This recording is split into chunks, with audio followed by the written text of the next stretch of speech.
Guys, welcome to IAS gate point.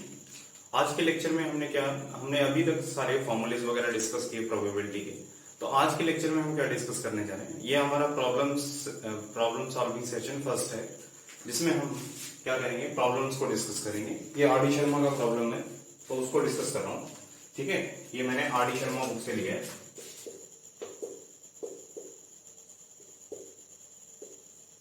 R D Sharma से लिया है। ठीक है, ये प्रॉब्लम कहता क्या है, पहले इस प्रॉब्लम को पढ़ते हैं। ठीक है, अ कॉइन, एक कॉइन है आपके पास, एक कॉइन है कोई। अ कॉइन इज टॉस्ड 500 टाइम्स, मतलब एक कॉइन कोई लिया उन्होंने।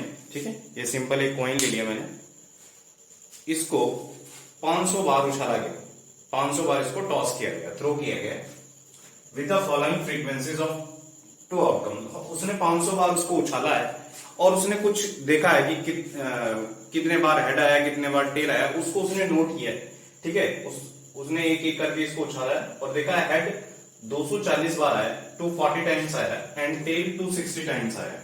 उसके बाद क्या पूछ रहा है, find the probability of occurrence of each of these events. कहता है probability of occurrence of each of these events, मतलब हेड और टेल के आने की, इंडिविजुअल आने की प्रोबेबिलिटी निकालिए, ये पूछ रहा है। ठीक है, सब कुछ तो दे रखा है सर उसने। एक कॉइन को 500 टाइम्स उसने टॉस किया, उसके बाद पूछ रहा है कि हेड इतनी बार आया, टेल इतनी बार आया, तो आप बताओ हर एक का ईच हेड या टेल आने का प्रोबेबिलिटी निकालना। ठीक, तो हम इसको स्टार्ट करते हैं सॉल्यूशन इसका।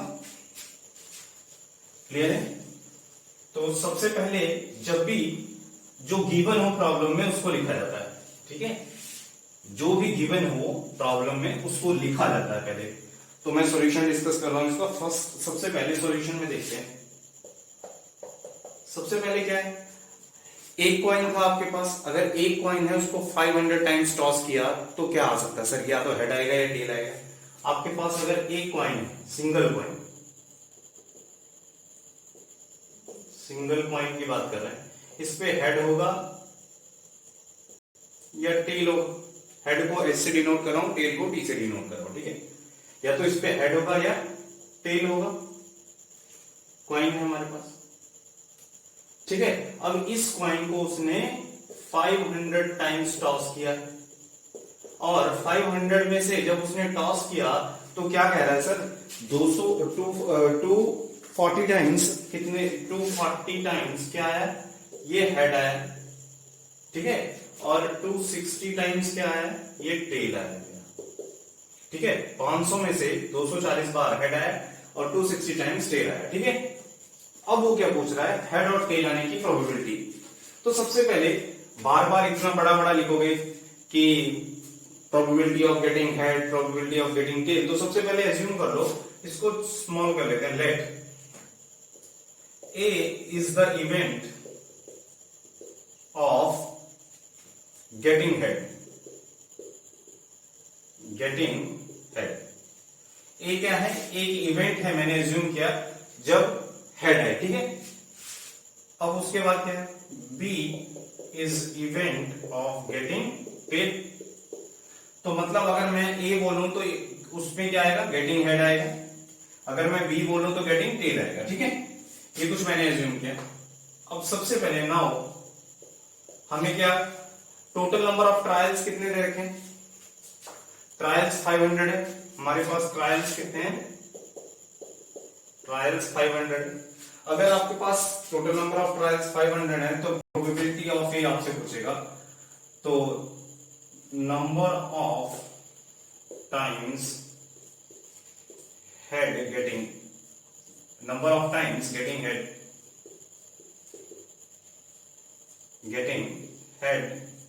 या मैं इसको ए बोलूं, ये कितना है 240। सो प्रोबेबिलिटी ऑफ ए क्या हो गया sir, 240 favourable cases by total cases. Favourable case क्या है, आपको फॉर्मूला पहले एक दो क्वेश्चंस में फॉर्मूला लिखो। फेवरेबल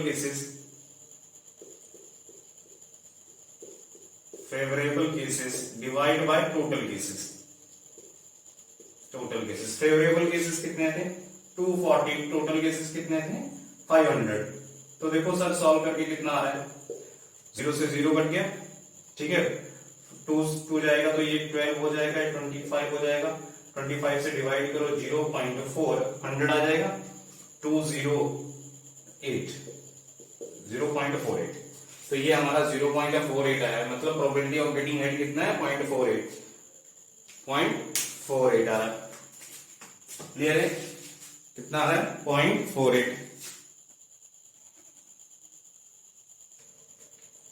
क्लियर है? अब हमें क्या निकालना है? Probability of getting tail. तो क्या करें? प्रोबेबिलिटी ऑफ गेटिंग टेल कैसे निकालें? बहुत इजी है सर। नेक्स्ट देखना है, नेक्स्ट में क्या बोल रहा है? प्रोबेबिलिटी ऑफ गेटिंग टेल निकालना है हमें। अब क्या करो, आपने किसको एज्यूम किया था?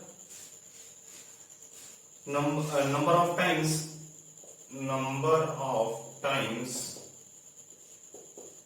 Getting tail. टेल कितनी बार आ रहा है यहाँ पे?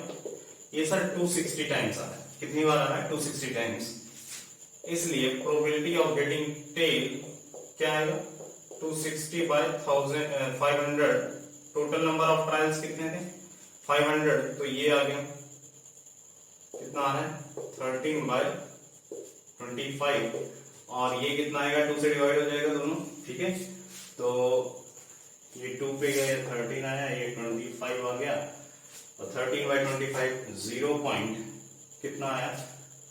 5, 25, 0.5, ठीक है। ये तो सर एक तरीका हुआ, प्रोबेबिलिटी ऑफ गेटिंग टेल इतना आ गया। अब प्रोबेबिलिटी ऑफ गेटिंग टेल 0.52 आ रहा है। टोटल नंबर ऑफ टेल्स कितनी बार आया था? 260 टाइम्स, तो उसकी प्रोबेबिलिटी कितनी आ गई? 0.52। अब क्या करना है हमें? सर इसको एक और वे से सोच सकते हैं। सर जब एक कॉइन को टॉस कर रहे हैं तो यही हो सकता है, या तो हेड आ सकता है या टेल आ सकता है, ठीक है। अगर एक होगा तो दूसरा नहीं होगा, मतलब एक का एग्जिस्टेंस दूसरे को क्या कर रहा है? ओपोज कर रहा है, ठीक है। ये म्यूचुअली एक्सक्लूसिव इवेंट्स हैं। तो दूसरा वे क्या है? सेकेंड मेथड, कि आपको पता है probability of A plus probability of A bar equal to 1 होता है। Probability of A plus probability of A bar 1 होता है। किसी का होना या उसका ना होना हमेशा एक के इक्वल होता है, ठीक है। प्रोबेबिलिटी ऑफ ए को तो मैं ए रहने दूं, अगर ए नहीं होगा तो होगा क्या? सर बी होगा। अगर हेड नहीं आएगा तो क्या आएगा? टेल। और मैंने टेल को क्या एज्यूम किया था? मैंने टेल के आने को एज्यूम किया था बी, याद है ना। तो probability of getting head plus probability of getting tail equal to क्या हो गया? 1। और आपने पहले क्वेश्चन में प्रोबेबिलिटी ऑफ ए निकाल लिया था, गेटिंग हेड 0.48 आया था। अब आपको प्रोबेबिलिटी ऑफ बी निकालना है, तो दूसरे मेथड से भी सर वही रिजल्ट आ रहा है जो हमने कैलकुलेट किया, 1 minus 0.48, and what we are getting 0.52। Sir वही हुआ ना, प्रोबेबिलिटी ऑफ गेटिंग टेल। समझ? तो ऐसा भी कर सकते हैं आप, मेथड 2 से भी कर सकते हो। बी का डायरेक्टली निकालने ना जाओ, इनडायरेक्टली आप निकल जाएगा, ठीक है। क्लियर है? तो अगले क्वेश्चन पे मूव करते हैं। अगले, हाय गाइस, सेकंड क्वेश्चन क्या है हमारा, ये देखते हैं। इसमें क्या है, ध्यान से देखना इसको, ये थोड़ा सा डिफरेंट है उससे। उसने क्या कहा है? हमारे पास 2 कॉइन है, 2 कॉइन्स, हमारे पास 2 कॉइन्स हैं। ध्यान से देखना, 2 कॉइन्स हैं, उनको एक साथ उछाला जा रहा है। मतलब एक साथ, साइमल्टेनियसली का मतलब क्या है? इसका मतलब है एक साथ। हमारे पास 2 कॉइन है, उनको एक साथ उछाला जा रहा है। कितनी बार उछाला गया है? 1000 times with the following frequencies of outcome. और उसने 1000 बार उछाला है उसको, 1000 टाइम्स उसने थ्रो किया है। उसके बाद उसके पास कुछ आउटकम्स आए हैं, उसने उन आउटकम्स को नोट कर लिया। कहता है कि जब उसने देखा है तो 210 टाइम्स कितना आया? 2 हेड आए। मतलब ये क्या कह रहा है? ये 2 कॉइन थे, एक कॉइन ये था, कॉइन 1, और ये कॉइन 2, ठीक है। ये कॉइन 1 था और ये कॉइन 2 है। सर उसने एक बार उछाला, फर्स्ट टाइम उसने उछाला, ठीक है, तो कुछ आया होगा। तो कहता है फर्स्ट टाइम जब कभी भी उसने उछाला होगा तो दोनों पे हेड आए, ऐसे कितने केसेस आए हैं, ऐसे 210 केसेस हैं। कितने केसेस हैं? 210। वन हेड मतलब एक हेड आया है तो दूसरे पे टेल आया होगा, ऐसे कितने केसेस हैं? ऐसे 550 केसेस हैं। नो हेड, नो हेड का मतलब क्या है? दोनों पे टेल आया होगा, समझ रहे हो कि नहीं? ऐसे कितने केसेस हैं? 240 केसेस हैं। मतलब 240 टाइम्स कितना आया? 240 टाइम्स ऐसे केसेस हैं जिसपे दोनों पे टेल आया। ठीक है, उसके बाद क्या कहता है? Then find the probability of these events. किसकी इवेंट्स की? 2 हेड आने की, 1 हेड आने की, नो हेड आने की। ठीक है, इसकी प्रोबेबिलिटी निकालनी है। आई थिंक आपको ये क्वेश्चन आपको क्लियर हो गया होगा। ठीक है, तो हम क्या करते हैं, इसके सॉल्यूशन पे मूव करते हैं। कहता है 2 कॉइन्स टॉस्ड साइमल्टेनियसली। इसका मतलब समझो, आपके पास 2 कॉइन है। ठीक है, आप साइमल्टेनियसली का मतलब क्या है कि इन 2 कॉइन्स को इकट्ठा टॉस करोगे, ऐसे एक बार में उछालोगे। ठीक है, एक बार में उछालोगे। जब दोनों कॉइन को एक साथ उछालोगे तो ये 1 टाइम कंप्लीट होगा। इन दोनों को एक बार में टॉस किया और फिर ये जो आया इस पे रिजल्ट, वो 1 टाइम कंप्लीट हुआ। फिर इसको एक बार उछाला दोनों को, दूसरा टाइम कंप्लीट हुआ। फिर तीसरी बार उछाला, तीसरा टाइम कंप्लीट हुआ। ऐसे करके कितने बार आपने उसको थ्रो किया है? उसको 1000 टाइम्स थ्रो किया। ठीक है, समझ रहे? ठीक है, तो टोटल नंबर ऑफ ट्रायल्स कितने होंगे? तो यहां से लिख सकते हो total number of trials. Trials मतलब टोटल केसेस कितने हो गए? 1000 केसेस हो गए। ठीक है, 2 कॉइन्स का एक सिस्टम बना जिसको आपने 1000 टाइम्स थ्रो किया, तो टोटल नंबर ऑफ ट्रायल्स कितने हो गए? ये 1000 हो गए। अब क्या करते हैं, हम सब बार बार तो लिखेंगे नहीं, तो हम क्या करें, हम एज्यूम कर लें कि 2 हेड गेटिंग 2 हेड को हम इवेंट ए मान लें। Let getting 2 head is event A, उसको इवेंट ए मान लिया मैंने। ठीक है, उसके बाद गेटिंग क्या है? 1 हेड इज इवेंट बी, इसको इवेंट, ये सब मान क्यों रहे? हम डायरेक्टली क्यों नहीं लिख रहे हैं? तो सर इतना बड़ा मैं बार बार नहीं लिखूंगा, उसकी जगह में छोटा सा ए लिख दूंगा। ठीक है, इसीलिए हम इसको एज्यूम कर रहे हैं। तो मैं इसको रब कर दूं ऊपर वाले को।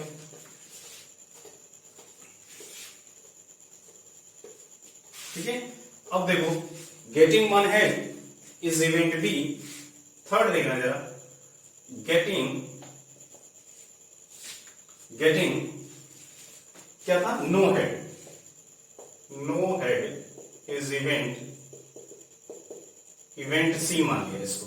ठीक है, अब उसके बाद क्या कह रहा है कि सर नाउ अब क्या है?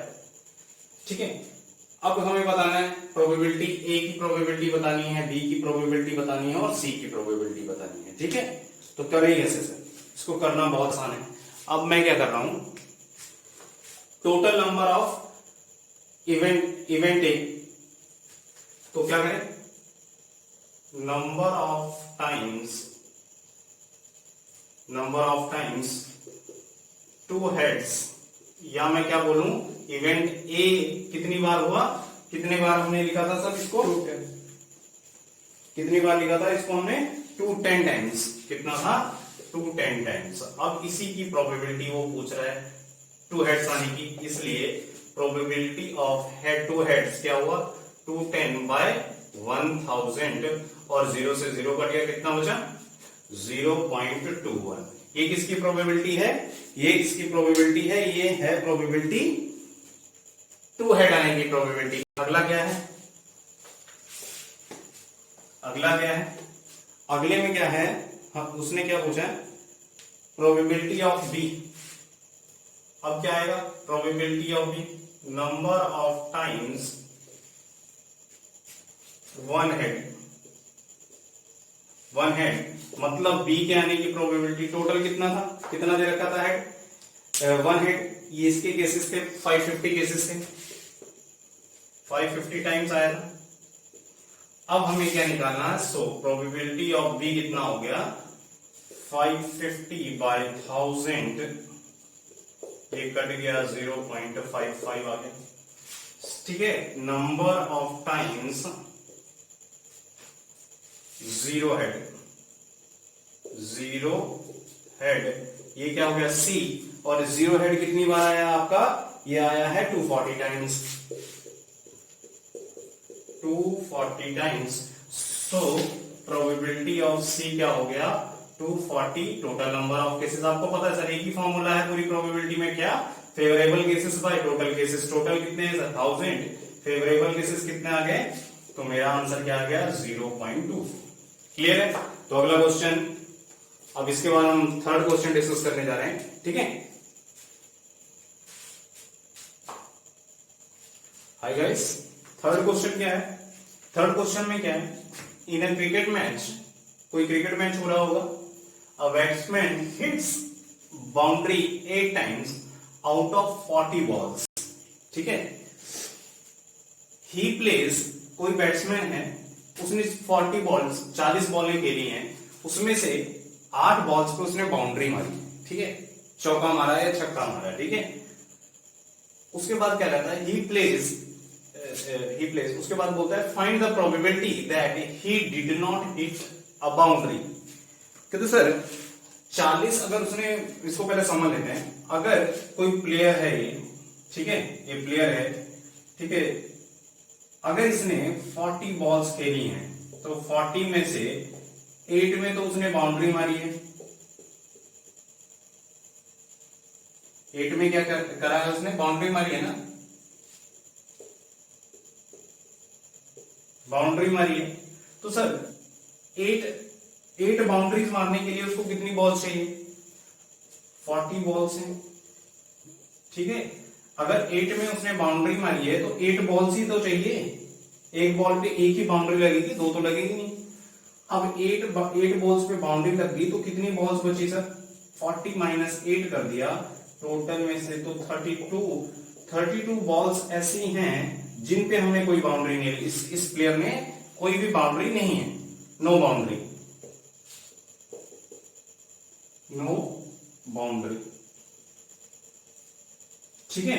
तो इसी नो बाउंड्री बॉल्स की प्रोबेबिलिटी पूछ रहा है वो, इसी नो बॉल्स की बाउंड्री की वो प्रोबेबिलिटी पूछ रहा है, ठीक है। तो क्वेश्चन आई थिंक आपको समझ आ गया होगा, क्वेश्चन पूरा समझ आ गया, तो इसके सॉल्यूशन पार्ट पे आते हैं, ठीक है। ये मैं बेसिक से इसलिए कर रहा हूं ताकि आपको सीबीएसई में क्या चीजें लिखना है वो आसानी से लिख पाओ, ठीक है। तो सबसे पहले क्या करें सर, कहते हैं लेट, मान लिया A denotes the event of not, या देखो event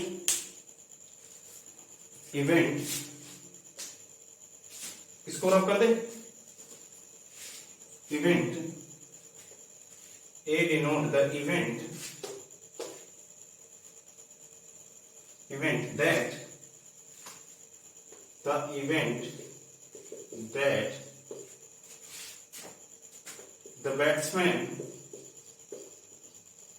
the batsman did not hit the boundary, जिसपे उसने बाउंड्री नहीं मारी, ठीक है। ए को मैंने इवेंट ले लिया, इस पे उसने हिट नहीं किया, ठीक है।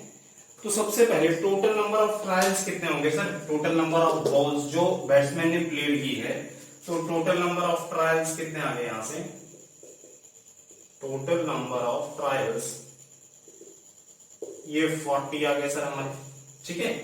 अब वो कौन से हैं जिसपे उसने बाउंड्री हिट नहीं की है, सो क्या है, क्या करना है सर, उसमें क्या दे रखा है, number of trials in which event A happened, अब वो निकालो, number of trials in which event A happened, मतलब जिसपे उसने बाउंड्री नहीं मारी है वो क्या, 40 माइनस 8, टोटल कितना आ गया 32, ठीक है। तो इसी की वो प्रोबेबिलिटी पूछ रहा है, इसी की तो प्रोबेबिलिटी पूछ रहा है ना वो, जिसपे बाउंड्री नहीं लगी है। तो इसकी प्रोबेबिलिटी कैसे निकालोगे, दिस इंप्लाइज प्रोबेबिलिटी ऑफ ए कितना हो गया 32/40 8 पे गया 4 8 4 सा 32 8 5 सा 10 तो कितना आ गया 0.8 अगर परसेंटेज में पूछे तो 80% बॉल्स उसने मिस की हैं, उस पे बाउंड्री उसको नहीं मिली है, यानी कि 80% बॉल्स उसने मिस की हैं सर, यानी ओनली 20% बॉल्स को उसने बाउंड्री पे पहुंचाया। ठीक है 20% बॉल्स को उसने बाउंड्री पे पहुंचाया। ठीक है, नेक्स्ट क्वेश्चन देखते हैं। ठीक है, नेक्स्ट क्वेश्चन, अगला क्वेश्चन होगा हमारा, नहीं इस पे नहीं करना है।